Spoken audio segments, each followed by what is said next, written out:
En fait, je propose de zigouiller l'intégralité de la population et de ne laisser en vie que les Miss hommes et les Miss femmes. Je ne sais pas ce qui vous fait dire que je suis un homme.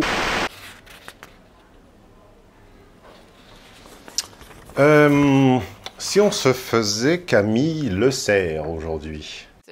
On était sur une grande place, c'était une élection à l'extérieur et j'avais le micro et je ne savais pas quoi dire en fait. Camille Le Cerf a pour fait d'armes d'avoir gagné un concours de défilé en slip en 2014, Miss Nord-Pas-de-Calais je crois en 2014, et puis un petit peu comme si elle avait atteint le stade de la haute magistrature, Miss France en 2015 et sa plus grande lettre de noblesse. Alors Camille Leclerc, connue notamment pour avoir chialé dans The Island Célébrité il y a quelques mois, quand elle mourait, faute de savoir faire un feu et de savoir se faire à manger sur une île pleine de moustiques, quand elle a glissé sur son popotin et quand elle a étreint dans ses petits bras les sauveteurs masculins venus la délivrer, eh bien Camille Le Cerf nous explique désormais que l'homme, c'est le mal. Voilà, le mal M-A-L. Car Camille Le Cerf,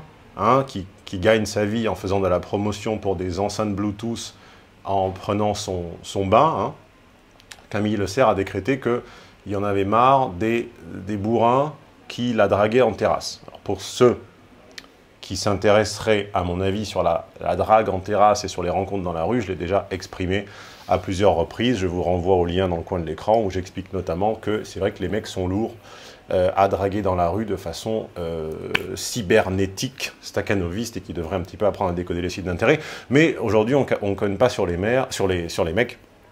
Alors aujourd'hui, on trouve une solution au dilemme de vie, au calvaire que doivent endurer les Miss France. Allez. On peut avoir votre 06 là, non? Non, on peut pas avoir 06.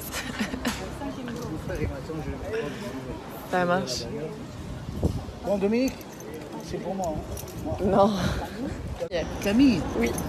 Et moi? Je sais pas. Comme le chat. Comme le chat? Garfield. Qu'est-ce que c'est que ce jeu, là? Moi, c'est Félix. Qu'est-ce qu'il y a? Je peux pas parler avec tes clients. Là, il rigole. C'est... Non. En fait, elle essaie de...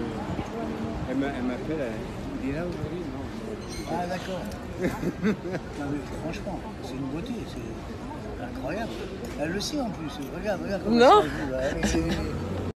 Alors, ce qui est très intéressant, c'est que son interprétation ex post, c'est qu'en fait, on entend qu'elle ne décline à aucun moment de façon très claire, elle ne met pas un terme très clair aux avances de l'important. Elle aurait très bien pu dire, par exemple, écoutez, voilà, je sais que ça vous demande un grand courage d'aborder une inconnue, mais en réalité, voilà, je ne suis pas disponible, je ne suis pas intéressé, j'ai quelqu'un, et en fait, voilà, j'apprécie la démarche, mais ça n'a pas marché, donc laissez tomber.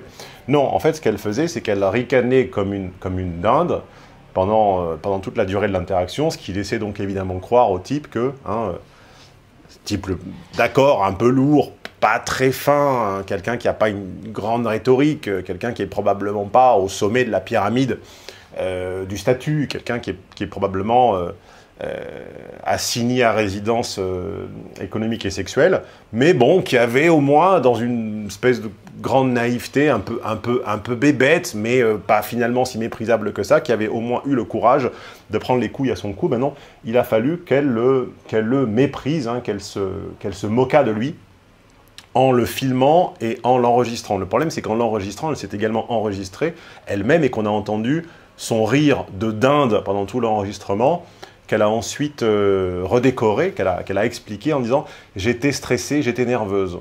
Oui, alors le problème, c'est que je ne sais pas quel âge tu as, Camille, mais enfin, à 25 ou 30 ans, si tu n'as pas encore appris à détourner les avances d'un homme qui ne t'intéresse pas, alors qu'a priori, tu vis en exposant ton corps à moitié à poil sur les réseaux sociaux, je pense que c'est une compétence que tu devrais avoir le temps d'apprendre. Je pense que ton métier t'accorde suffisamment de temps libre pour développer quelques compétences supplémentaires.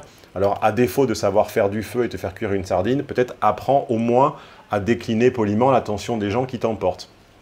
Donc, là, vous devriez vous dire, il a fini, il a piqué sa colère habituelle. Non, j'ai pas fini, car maintenant, je souhaite apporter une solution plus large, un homme fonctionne par problème-solution-système, au problème du harcèlement des Miss.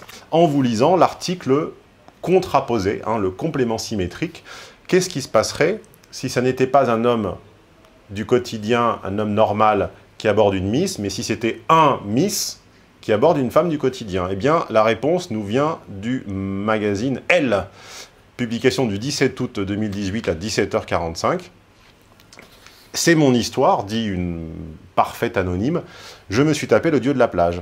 Donc, Flore nous raconte, c'était un été morose, elle venait de se séparer de Vincent et dans la foulée, leurs vacances étaient tombées à l'eau, elle n'avait aucune copine disponible. Je m'abstiens, je pourrais faire un commentaire à chaque ligne, mais ce n'est pas le sujet, je m'en abstiens. Pas d'argent pour se payer un voyage en solo, donc quand sa cousine Élise lui a proposé de passer 2 semaines avec elle dans la Maison des Landes, elle a accepté sans grand enthousiasme. Du coup, je passais l'essentiel de mes journées à la plage, seul avec mon roman pour échapper à l'atmosphère pesante de leur famille, dit donc Flore. Un après-midi, j'étais en train de lire quand j'ai remarqué un étrange manège. Un beau mec grand et mince, en short de bain, d'une trentaine d'années, arpentait la plage en abordant toutes les filles seules sur le sable. Je ne savais pas ce qu'il leur disait, mais si certaines se contentaient de secouer la tête en guise de réponse, d'autres s'énervaient carrément. J'en ai même vu une lui jeter ses tongs à la figure. Intrigué, je me suis demandé s'il viendrait aussi me parler. Il a en effet fini par s'approcher. De près, il était encore plus beau. Les muscles finement dessinés, la peau uniformément bronzée, le visage encadré de boucles dorées par le sel et le soleil, et un regard d'une intensité troublante. Donc là, déjà, on se croirait dans 50 Shades, tellement c'est bien écrit. Un fantasme d'été vivant, il s'est accroupi devant moi. « Salut, je m'appelle Christopher », a-t-il commencé d'une voix grave au léger accent scandinave. « Salut, moi c'est Flore », ai-je répondu attendant la suite. « Enchanté, est-ce que tu veux baiser ?» J'ai éclaté de rire, nous dit Flore. Drôle d'entrée en matière. Impassible, il continuait à me fixer en souriant. J'ai haussé les épaules et replongé dans mon roman. Mais il ne bougeait pas. Était-il sérieux? Je le regardais à nouveau. C'est une vraie proposition, sans risque et sans engagement. Rien que du plaisir, a-t-il confirmé d'un ton léger. J'ai répondu poliment. C'est gentil, mais non merci. Sans insister, il s'est relevé et a repris son chemin. Je l'ai vu brancher 2 autres filles, sans succès, mais une troisième, après avoir échangé quelques minutes avec lui, a ramassé ses affaires et lui a emboîté le pas. Je les ai suivis du regard, incrédule, tandis qu'il se dirigeait vers la dune. 2 heures plus tard, la fille est revenue, le pas alangui, les cheveux en bataille, le visage épanoui, visiblement heureuse et comblée. Je n'en revenais pas. Le soir, dans la maison trop calme, je ne parvenais pas à trouver le sommeil. Je tournais et je me retournais dans mon lit, poursuivi par le regard intense de Christopher, repensant en boucle à ses boucles. Non, là c'est moi qui l'ai inventé. Repensant en boucle à sa proposition, je revoyais son torse glabre aux pectoraux saillants. J'imaginais ses mains sur mon corps, etc. Donc là, elle se touche, donc je vous saute le paragraphe. Le lendemain, je sais tout naturellement que je suis allé poser ma serviette exactement au même endroit, dans l'espoir qu'il repasse par là, tout en feuilletant un magazine. Je guettais les allées et venues, vers 11 h, je l'ai repéré, etc. Il m'a reconnu, tu étais déjà là hier, tu sais ce que je vais te demander, est-ce qu'aujourd'hui tu es intéressé? J'ai seulement répondu oui, je me suis levé et j'ai suivi. Donc là, je vous passe l'épisode qui n'est pas très intéressant. Donc là, ça devient carrément du 50 Shades, du sous-50 Shades. Elle sentait monter son désir, chasser les pensées parasites, se demander ce qu'elle faisait. Elle était très humide. Elle a baissé son maillot, blablabla. Elle s'est livrée à cet inconnu dans un bourdonnement d'insectes. Voilà. Donc elle a joui dans un bourdonnement d'insectes.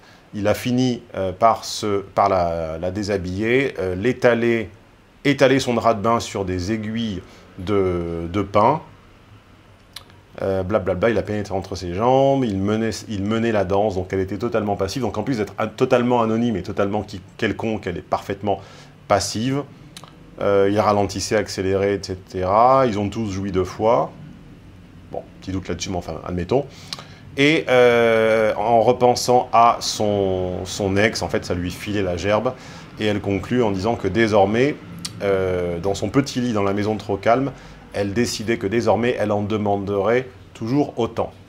Donc on voit que, en réalité, quand un homme du quotidien aborde une Miss, c'est du harcèlement. Par contre, quand un mec digne d'être Miss aborde une fille du quotidien, c'est l'épanouissement, c'est la révélation. On est proche de la révélation spirituelle, et désormais, c'est un nouveau référentiel qu'elle exigera de tous les hommes. Donc moi, en fait, j'ai une solution pour mettre une fin définitive au problème du harcèlement. En fait, je propose de zigouiller l'intégralité de la population et de ne laisser en vie que les Miss hommes et les Miss femmes. Voilà. Donc en réalité, comme ça, les uns se faisant aborder par les autres ne pourront plus jamais hurler au harcèlement. Alors ils vivront dans des conditions logistiques, selon moi, un petit peu précaires, hein, parce que ce n'est pas les Miss qui ramassent les poubelles, ce n'est pas les Miss qui font les installations électriques, ce n'est pas les Miss qui font l'urbanisme des endroits, ce n'est pas les Miss qui taillent le gazon. Donc selon moi, ça résoudra deux problèmes. Premièrement, le problème du harcèlement, et à échéance de quelques années, ça résoudra même l'intégralité du problème humain, puisqu'en fait ces gens dépériront, car on ne fait pas survivre une planète en se prenant en photo sur Instagram dans son bain. Voilà, écoutez, moi je pense que je suis assez honnête et objectif pour une fois dans ma solution. Dites-moi dans le sondage, là dans le coin de l'écran, celui-ci de coin, pardon, si vous êtes d'accord avec ma proposition de zigouiller l'ensemble des moches, hein, afin que Camille Le Cerf ne soit plus importuné en attendant son producteur au café. Voilà. Producteur qui est probablement un cousin éloigné d'Harvey Weinstein. Enfin, bon, ça, on n'a pas le droit d'en parler. Voilà, j'attends vos commentaires et je vous dis à la prochaine petite vidéo, non sans vous avoir rappelé hein, que si cette vidéo vous a diverti ou appris quelque chose, il est temps de la rétribuer d'un pouce, et que si ça fait plusieurs fois que vous faites la réflexion, il est temps de transformer vos pouces et votre cloche en abonnement.